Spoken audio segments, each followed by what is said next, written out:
Hi everyone, I'm Lisa and welcome to Lisa's Stamp Studio. Today we're going to talk about some uses for VersaMark ink. Probably one of my favorite hidden gems in my stamp room.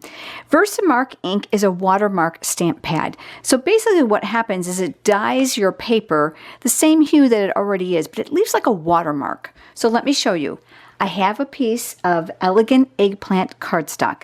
I'm choosing a dark color because you can see it a little bit better in the video, but this will work on any color paper.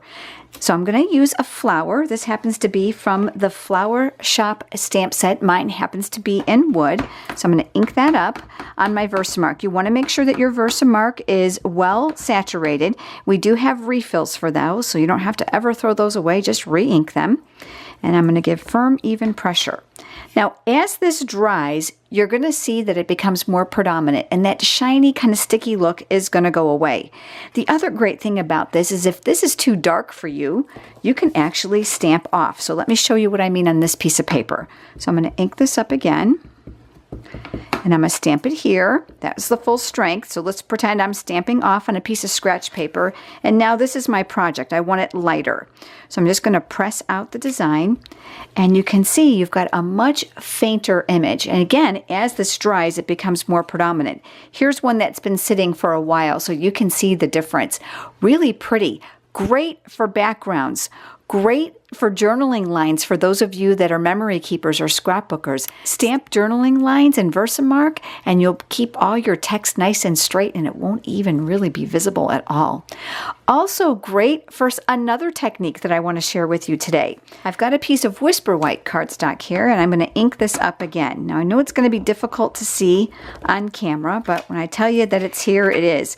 And I'm going to show you what we're going to do with this one. It needs to sit and dry, or you can use your heat tool and speed up that process, which I have done here. So I've got one that's all dry and ready to go, and we're going to do something fun. Stampin' Up! Does not sell pastels or chalks, so I dug deep into my daughter's eyeshadow because you know these young girls, they have the funnest colors, don't they? And I experimented, and I found some real fun with this. VersaMark ink is tacky when it's applied. So therefore, it's allowing you to apply color over the top. So I took some of her eyeshadow and I picked some of my favorite colors and I went over it with a Q-tip in a small swirly fashion to color in the petals. All right, so I'm going to flip this over to the other side. I want you to see the gold is really pretty as well.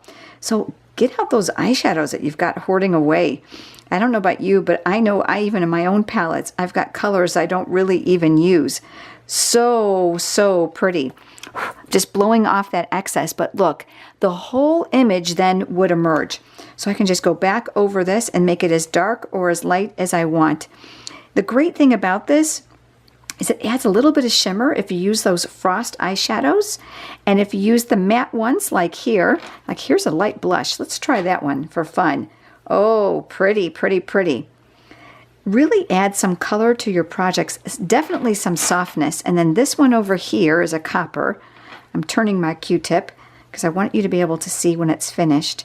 So small little circular motions will apply color right over the VersaMark that you stamped once it's dry. So that's the tip. You got to make sure that it's dry because if it's wet and you try this, it's just going to smear the ink and move it all over. Now, I didn't do that very neat, but you get the idea. But isn't that fun? I have lots more uses for VersaMark ink over on my blog post for today. So make sure you click on the link down in the description bar below if you're here from YouTube, and you'll see a complete list of different ways you can use VersaMark. I also have some links there to prior videos that I did for some other techniques using this extremely versatile ink pad. One last thing, it's very, very important that when you're done using your stamp that you clean it off on your Stampin' Scrub using Stampin' Mist because it has a very sticky surface. You don't want that residual ink to build up on your stamps. That's it. Great product and lots of fun uses. I'm so glad that you joined me today, everyone, and I look forward to seeing you next time. Have a great day.